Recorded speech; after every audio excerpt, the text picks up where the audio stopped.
राधे। जय श्री कृष्णा। रविवार व्रत कथा और आरती। जय सूर्यदेव, जय श्रीमन नारायण। सर्व मनोकामनाओं की पूर्ति हेतु रविवार का व्रत श्रेष्ठ है। यह व्रत सर्व कार्यप्रद, कुष्ठादि रोग नाशक, पाप नाशक तथा मुक्ति प्रदायक है। इस व्रत की विधि इस प्रकार है।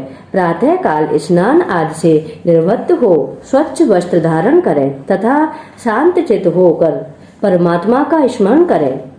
भोजन एक समय से अधिक नहीं करना चाहिए। भोजन तथा फलाहार सूर्य के प्रकाश रहते ही कर लेना चाहिए। यदि निराहार रहने पर सूर्य छिप जाए तो दूसरे दिन सूर्य उदय हो जाने पर अर्घ देने के बाद भोजन करें। व्रत के अंत में व्रत कथा सुननी चाहिए।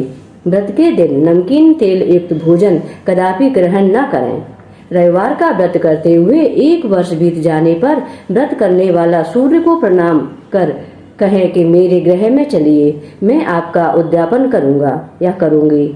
इतना कहकर मासा भर की भगवान सूर्य की स्वर्ण की मूर्ति बनवाकर पंच रत्न सहित बिना छिद्र का कलश स्थापित करके उसके ऊपर चावल से पूर्ण तांबे का पात्र रखें और लाल वस्त्र से उसे आच्छादित करके पुष्प मालाओं से वेष्टित करें। तत्पश्चात सूर्य के 12 नामों से सूर्य का पूजन करें। नारियल का अर्घ दें। इस व्रत के करने से मान सम्मान बढ़ता है तथा शत्रुओं का क्षय होता है। आंख की पीड़ा के अतिरिक्त अन्य सब पीड़ाएं दूर होती हैं। बोलो सूर्य नारायण भगवान की जय। कथा है, एक बुढ़िया माँ थी। उसका नियम था कि प्रति रविवार को ही स्नान आदि कर घर को गोबर से लीप कर फिर भोजन तैयार कर भगवान को भोग लगाकर वह स्वयं भोजन करती थी।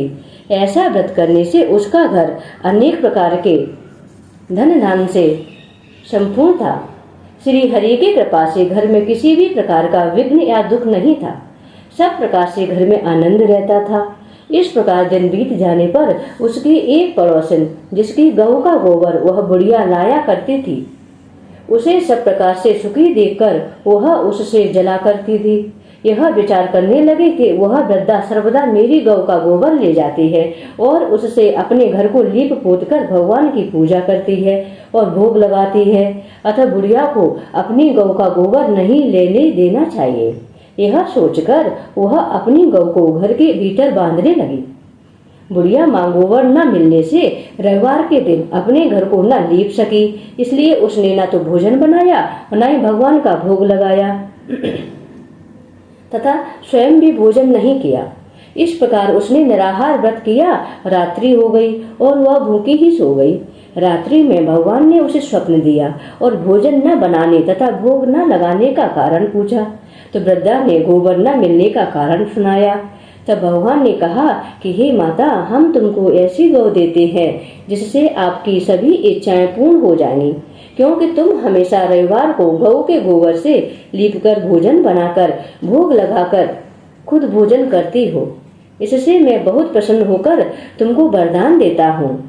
मैं निर्धन को धन और बांझ स्त्रियों को पुत्र देकर उनके दुखों को दूर करूंगा तथा अंत समय में मोक्ष प्रदान करूंगा। स्वप्न में ऐसा वरदान देकर भगवान तो अंतर ध्यान हो गए और वृद्धा की आंख खुली तो वह क्या देखती है कि आंगन में एक अति सुंदर गौ और बछड़ा बंधे हुए हैं। वह गाय और बछड़े को देखकर अति प्रसन्न हुई और उसने घर के बाहर बांध दिया और वहीं खाने को चारा भी डाल दिया। अब उसकी पड़ोसन बुढ़िया ने घर के बाहर एक अति सुंदर गौ और बछड़े को देखा तो द्वेष के कारण उसका हृदय जल उठा और उसने देखा कि गाय ने सोने का गोबर किया है, तो वह उस गाय का गोबर ले गई और अपनी गाय का गोबर उसकी जगह पर रख गई। वह नित्य प्रति ऐसा ही करती रही। सीधी सादी बुढ़िया को इसकी भनक भी नहीं पड़ने दी। तब सर्वव्यापी भगवान ने सोचा कि चालाक पड़ोसन के कर्म से बुढ़िया ठगी जा रही है, तो ईश्वर ने संध्या के समय अपनी माया से बड़ी जोर से आंधी चला दी। बुढ़िया ने आंधी के भय से अपनी गौ और बछड़े को भीतर बांध लिया। प्रातः काल जब वृद्धा ने देखा कि गौ ने सोने का गोबर दिया है तो उसके आश्चर्य की सीमा न रही और वह प्रतिदिन गौ को घर के भीतर बांधने लगी।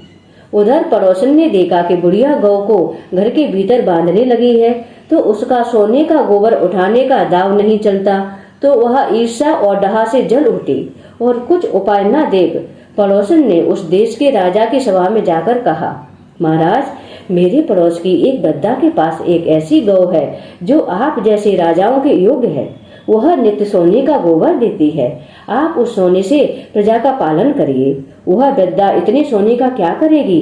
राजा ने यह बात सुन अपने दूतों को वृद्धा के घर से गौ लाने की आज्ञा दी। वृद्धा प्रातः ईश्वर का भोग लगा भोजन ग्रहण करने ही जा रही थी कि राजा के कर्मचारी गौ खोल कर ले गए। वृद्धा काफी रोई चिल्लाई, किंतु राजा के कर्मचारियों के समक्ष कोई क्या कहता। उस दिन वृद्धा गौ के वियोग में भोजन न खा सकी और रात भर रो रो कर ईश्वर से गौ को पुनः पाने के लिए प्रार्थना करने लगी। उधर राजा गौ को देखकर बहुत प्रसन्न हुआ, लेकिन सुबह वह जैसे ही उठा सारा महल गोबर से भरा दिखाई देने लगा। राजा यह देखकर घबरा गया और भगवान ने रात्रि में राजा को स्वप्न में कहा कि हे राजा, गाय वृद्धा को लौटाने में ही तेरा भला है। उसके रविवार के व्रत से प्रसन्न होकर मैंने उसे गाय दी थी। प्रातः होते ही राजा ने वृद्धा को बुलाकर बहुत से धन के साथ सम्मान सहित गौ को लौटा दिया। उसकी पड़ोसन को बुलवाकर उचित दंड दिया। इतना करने के बाद राजा के महल से गंदगी दूर हो गई। उसी दिन से राजा ने नगर वासियों को आदेश दिया कि राज्य की तथा अपनी समस्त मनोकामनाओं की पूर्ति के लिए रविवार का व्रत रखा करो। व्रत करने से नगर के लोग सुखी जीवन व्यतीत करने लगे। कोई भी घातक रोग, प्रकृति का प्रकोप उस नगर पर नहीं होता था। सारी प्रजा सुख से रहने लगी। जो मनुष्य रविवार के व्रत को करता है वह निश्रयाद, निपुण, स्त्री, पुत्र एवं पौत्र से युक्त होता है। पृथ्वी पर देवताओं के दुर्लभ भोगों को भोगकर अंत में मोक्ष प्राप्त करके सूर्य लोक का गमन करता है। बोलो सूर्य नारायण की जय, श्री हरि नारायण की जय। कह लगे आरती दास करेंगी, सकल जगत जाके ज्योति बिराजे। कह लगे आरती दास करेंगी, सकल जगत जाके ज्योति बिराजे। सात समुद्र जाके चरण बसी हैं, कहा भयो जल कुंभ भरी हो राम। कोटि भानु जाके नख की शोभा, कहा भयो मंदिर दीप धरी हो राम।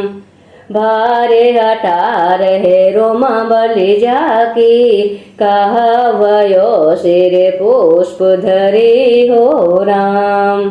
छप्पन भोग जाके प्रतिदिन लागे, कहा भयो नैवेद्य धरे हो राम। कह लगे आरती दास करेंगी, सकल जगत जाके ज्योति विराजे।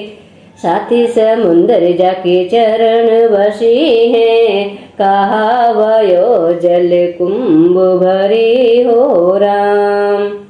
अमित कोटि जाके बाजा बाजे, कहा भयो झनकार करे हो राम। चार वेद जाके मुख की शोभा, कहा भयो ब्रह्म वेद पढ़े हो राम। शिव सनिकादिक आदि ब्रह्मादिक, शिव सनिकादिक आदि ब्रह्मादिक।